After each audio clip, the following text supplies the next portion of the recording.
Bonjour tout le monde, j'espère que ça va bien. Ici Sébastien d'Audiostop Disquaire. Aujourd'hui, j'ai pensé vous faire une petite vidéo sur quelques achats récents pour ma collection personnelle. Mais tout d'abord, je voulais juste vous remercier tous et toutes de nous suivre sur YouTube. On a franchi le cap des 500 abonnés, donc on est vraiment contents. Ça grandit, on a des beaux commentaires et puis en plus, on partage avec vous plein de trouvailles et plein de nouveautés, donc c'est super intéressant.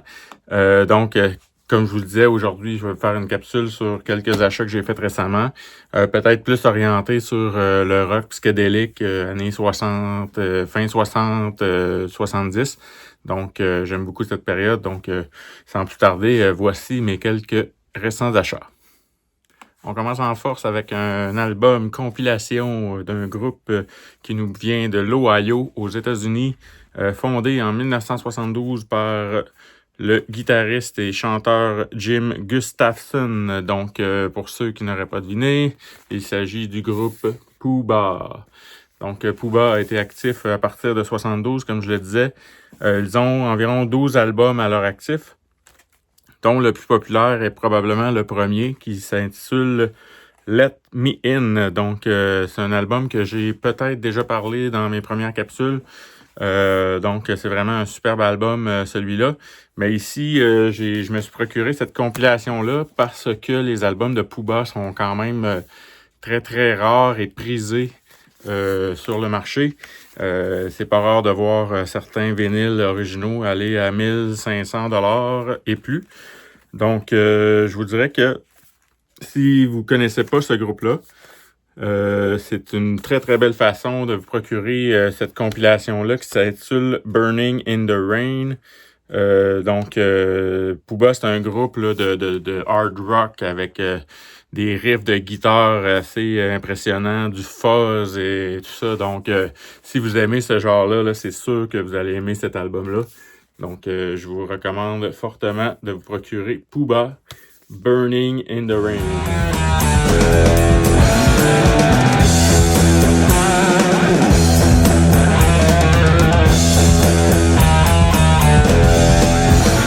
On poursuit avec un album de 1970. Il s'agit de l'album éponyme de Magic Chip. Magic Chip est un band qui a été formé à New York à la fin des années 60. Après plusieurs tournées locales et plusieurs EP, le band s'est retrouvé en studio au début de l'été 1969 pour nous faire ce magnifique album.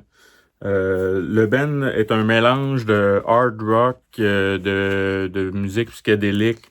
On trouve un peu de tout là, sur cet album-là. C'est des compositions originales surtout, mais on retrouve aussi un excellent medley sur la face 2. C'est un medley, en fait, c'est Down by the River et What It's Worth. C'est vraiment les chansons de Neil Young et Stephen Still, donc vraiment intéressant. Ils ont fait une grosse pièce, un gros medley de 10 minutes 46 avec ça. Donc, c'est vraiment des belles reprises pour ceux qui s'intéressent. Mais en gros, c'est ça, le groupe était sur une lancée pour enregistrer un deuxième album. Mais finalement, il est survenu un incendie où le groupe avait tout leur matériel de musique et tout est passé au feu, pas d'assurance, donc ça les a mis à terre complètement et ils ont abandonné leur carrière par la suite. Mais malheureusement, parce que c'est vraiment très bon, s'il y avait eu d'autres albums, qui sait qu'est-ce que ça aurait donné, mais ça aurait été probablement excellent aussi. Donc, à découvrir. Magic Chip.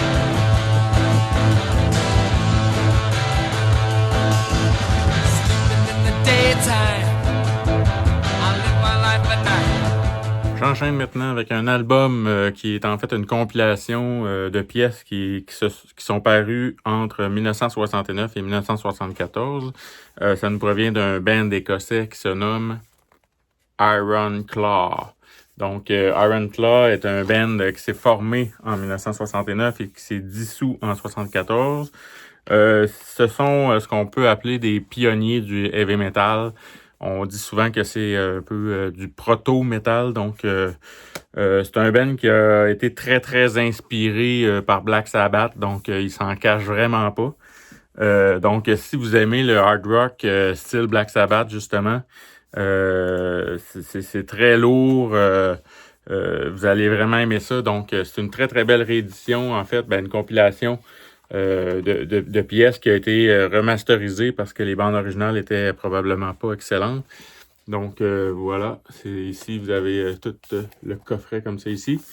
C'est sur 2 vinyles noirs. Donc, très, très belle édition.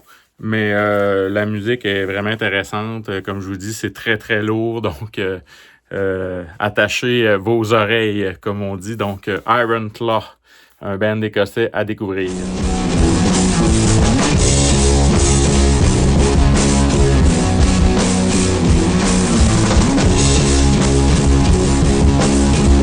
Le prochain album est probablement une de mes découvertes de l'année. C'est pas peu dire, vraiment. Je savais que ça allait être excellent, mais je suis vraiment, vraiment content d'avoir mis la main là-dessus. C'est l'album The Only Truth de Morley Grey. En fait, Morley Grey, c'est un band de rock psychédélique formé à la fin des années 60. C'est un groupe, le groupe a enregistré leur premier album, The Only Truth, en 72. Donc, c'est quand même pas récent. Mais l'album est devenu culte et le premier pressage s'est écoulé rapidement. Puis maintenant, les premiers pressages sont vraiment devenus des objets de collection incroyables. On retrouve vraiment des copies là, à 1000, 1500 $ et plus là, souvent. Donc, il existe heureusement quelques belles rééditions, dont une que j'ai entre les mains. Cette édition-là est sous l'étiquette Sundays. Ça sonne vraiment, vraiment très bien. Là. Je vous le dis, là, si vous pouvez mettre la main là-dessus, là, c'est super. Même que sur l'album, on dit « Cet album a été spécialement enregistré pour être joué à fort volume. » Donc, ça vous donne une idée. Les vinyles sont vraiment superbes. Très, très beau pressage. Très épais. Je vous dis, on voit qu'il y a quand même eu une qualité là, derrière ça. Donc, pour en revenir à Morley Grey, je vous dis, là, cet album-là, c'est vraiment une perle. C'est bon d'un bout à l'autre. Il y a des pièces très, très longues. C'est hard rock. On passe aussi au jazz rock parfois. Donc, c'est vraiment à découvrir. C'est dur à décrire en tant que tel, là, mais moi, c'est un album là, que j'ai adoré. C'est très, très riche. Puis, je vous conseille là, fortement d'aller voir, aller écouter sur Internet avant si vous voulez voir, mais vous serez pas déçus. Là. C'est d'un bout à l'autre. L'album passe trop vite. Là. C'est tellement bon. Donc, Morley Grey, The Only Truth.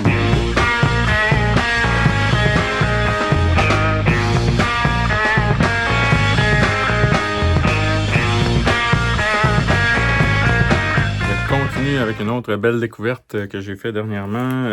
Il s'agit cette fois d'un album d'un groupe qui nous vient de la Floride, de Tampa plus précisément, qui a été formé en 1963. Et ils nous ont offert cet album-là qui s'appelle Boot, simplement. Le band, c'est Boot. Et puis cet album-là est sorti en 1972. Ils ont eu quelques autres noms, là, comme par exemple The Illusion. Ensuite, se sont appelés The Split Ends. Et finalement, le groupe a changé de nom pour Boot. Et ils nous ont offert cet album-là. Donc, cet album-là, c'est probablement le meilleur de cette band-là, de ce qu'on en dit.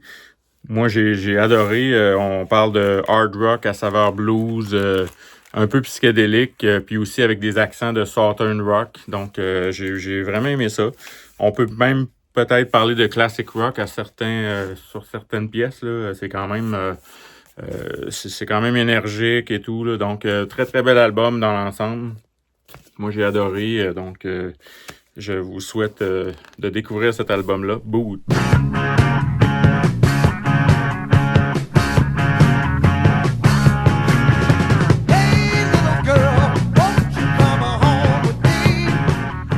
parler maintenant d'un groupe anglais de jazz rock. Il s'agit du band Affinity. Affinity qui a été actif de 1968 à 1972.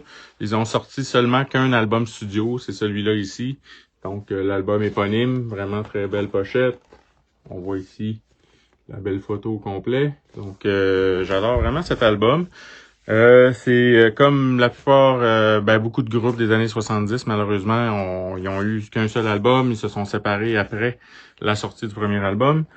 Il faut aussi noter, par contre, un fait intéressant, c'est que c'est le premier groupe à avoir signé avec l'étiquette Vertigo, label qui est devenu très très mythique par la suite. Donc, c'est un label qui a commencé aussi en 1970.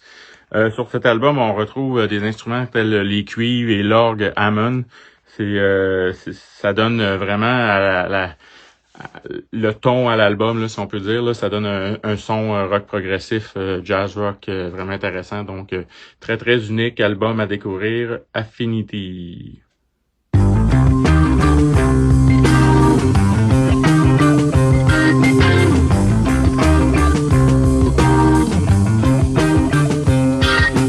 Album que je me suis procuré dernièrement lors de mon séjour à Moncton. Il s'agit de l'album The Gospel According to Zeus du groupe Power of Zeus. Donc, c'est le seul et unique album de ce groupe-là.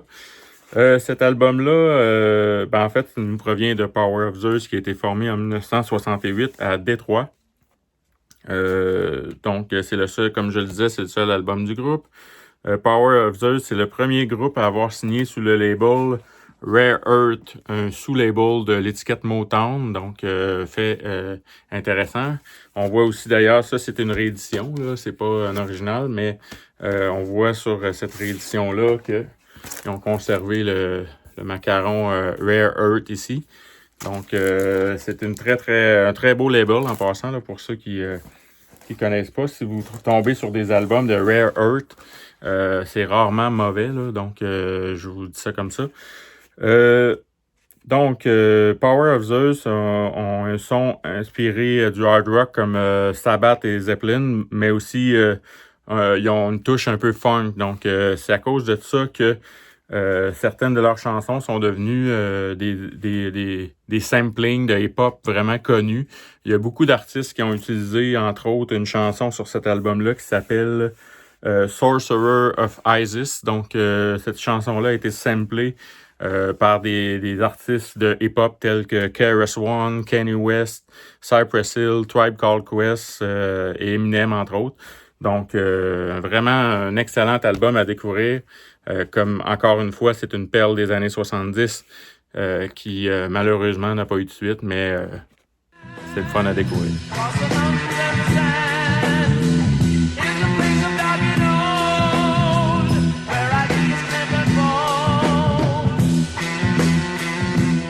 J'enchaîne maintenant avec un groupe de rock progressif américain qui ont performé de 67 à 69. Il s'agit de l'album Sunshine and Shadows de Ars Nova. Donc, Ars Nova ont sorti 2 albums dans leur courte histoire, celui-ci étant leur 2e album. Donc, c'est comme je le disais, un groupe de rock progressif. En fait, c'est vraiment excellent. C'est spécial comme rock progressif. On retrouve même des touches un peu médiévales dans certaines pièces. Donc, c'est très, très baroque, on peut dire un petit peu. Donc, vraiment intéressant. Il y a certaines pièces comme la pièce Well, Well, Well qui est un petit peu plus hard rock. Mais en général, c'est un album quand même assez tranquille, je dirais, mais vraiment intéressant, très, très bien construit. Donc, je vous invite à découvrir ça. Fait notable de Ars Nova, ils ont fait la première partie des Doors lors de leur spectacle à la salle Fillmore East. Donc, c'est eux qui ont fait la première partie des Doors. Puis c'est ça, c'est un groupe qui est défini un peu comme pop baroque, psychédélique. C'est un drôle de mélange, mais c'est vraiment à découvrir. C'est très intéressant. Donc, Ars Nova, Sunshine and Shadows.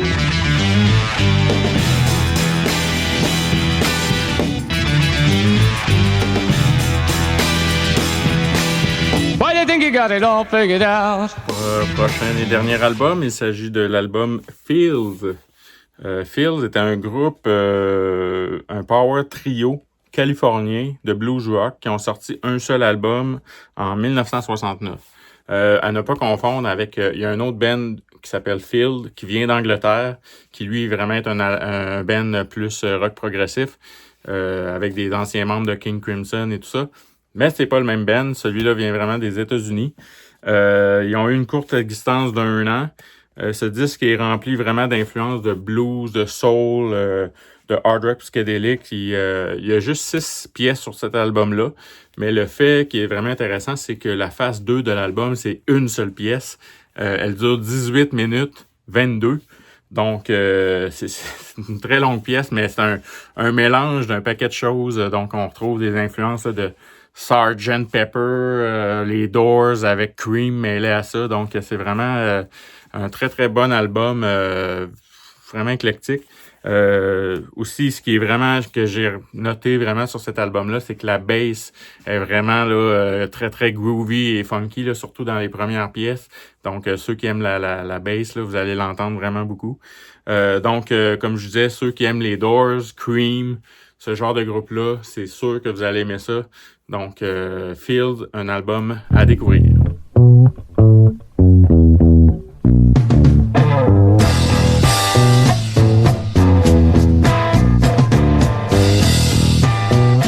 En terminant, je vous remercie encore une fois d'avoir été à l'écoute de cette capsule. Merci de nous suivre. Partagez la chaîne avec vos amis et tout. Donc, on aimerait se rendre à 1000 abonnés. Donc, ça serait super autant sur le YouTube que Facebook, Instagram. Donc, partagez. Et puis, continuez de nous suivre. Je vais faire d'autres capsules très bientôt. Je vous invite aussi à aller voir notre site web audiostopdisquaire.com. Donc, c'est le site web du magasin ici qui est situé en Gaspésie, à New Richmond. Donc, tout ce qu'il y a sur le site est ici en magasin. Et quand vous faites des commandes, c'est moi ou mon collègue Jean-Marie qui s'occupe de vous envoyer vos disques. Donc, c'est très, très personnalisé comme service.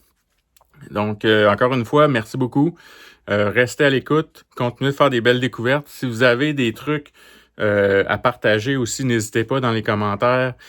Partagez-nous vos coups de cœur. On en parlera peut-être lors de prochaines capsules. Si vous avez des sujets que vous voulez qu'on aborde aussi, gênez-vous pas. Écrivez-nous. Donc, on va pouvoir vous faire des capsules sur ces sujets-là aussi. Donc, en terminant, bonne écoute et merci encore. À la prochaine.